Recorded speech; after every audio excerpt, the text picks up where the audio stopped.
So this is the new Husqvarna FS450 here at Supermoto Land. I thought I'd just take you through what I can see immediately on the bike as a few changes from the 22 bike. It's a completely different bike. I think the only things that are the same are the wheels and the swinging arm. They're the same as the 22 bike. The forks, they're the air forks, and the front wheel and brake assembly. That's all the same as 2022, same as the hydraulic clutch, Brembo, and the Brembo master cylinder. But just about everything else is different. Obviously, completely different plastics, which all feel, got a nice little handhold there, all feel a lot more robust, and you've done away with that. Remember that silly half cut thing in the 22 bikes? That's all been done away with, so that's good. Makes fitting plastics a bit easier. The chassis is completely different. So you've got a nice little paint job on it, but you can see the bolts. Everything's been machined differently. All these lugs. It all looks a lot more robust, to be honest. And obviously a different layout. Now the shock, you'll see the other side, but the shock joins the frame up here. The shock itself looks shorter and more upright because it basically fits here to this stay, rather than before on the other bikes, the 22 bike. It was joining the, you can only just see the bolt up there, but it was joining the center stay that came down from here. Basically, it was joining there at the top of the bike. So we'll see what effect that has, but I believe it's ended up making this whole area a lot stiffer. So and it should have some better anti-squat characteristics from what all the manual and dealer information says. Again, different linkage below, different foot pegs. I mean, they're massive, so we'll have to change those to Supermoto. We'll be dragging those on the floor. Engine, again, it kind of looks the same, the bottom half, the crankcases, but they're not. They've all been reworked. Some very subtle changes. You see more of it on the other side of the bike. Again, all the engine brackets and everything, they're different. The routing of the radiator hoses now, instead of them both coming out of the crankcases down there, you've got one coming out and then a joiner hose going over the top of the exhaust.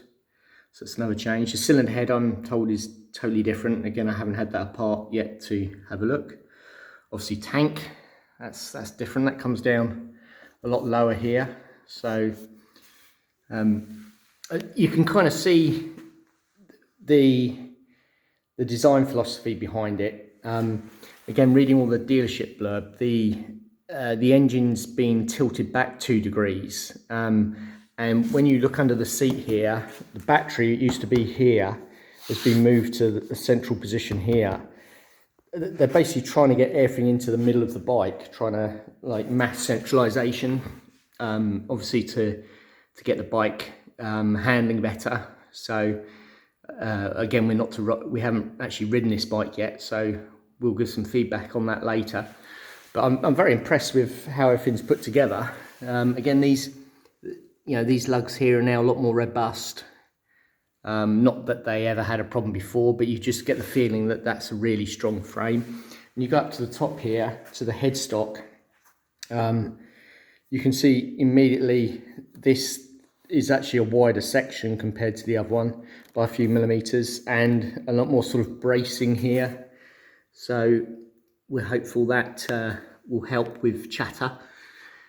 Different radiator cap, loads of lovely little plastic clips and stuff now that help all the wires and the cables, hold them all in place better, which, before you had these sort of cheap clips there, but now they seem to be quite a bit more robust. Different front number plate now joins to the headstock here. Triple clamp there. Triple clamp's different as well. I believe these are rubber mounted in here, so we'll see how they fare in a crash. Might be they bend all over the place, but we'll see. But it's a much bigger section, I believe, just like the motocross bike now. It's a much deeper section, triple clamp. And yeah, that's about it. Obviously we've got different switches now as well. We've got that's the map switch, so these two are the maps. You've got a quick shifter on or off there and traction control here, so that's all new. Start and stop button are on the same side now. Still got the air forks, unfortunately, but we'll whip those cartridges out and replace them with some Öhlins cartridges quite quickly. And then down here, obviously, yeah, there's now a quick shifter device somewhere in the engine, rather than having to fit like a little button on the end here, so that's a lot better. This area is totally different again, obviously different case here. The slave cylinder for the clutch now sits differently. It's all the spacing's different around here, so again, completely different engine cases, and a different airbox. So yeah, basically a completely different bike. But I thought you'd like to, for those of you that have the older models, the 22s, like this one, you kind of like to know what's different on the new bike, and basically just about everything.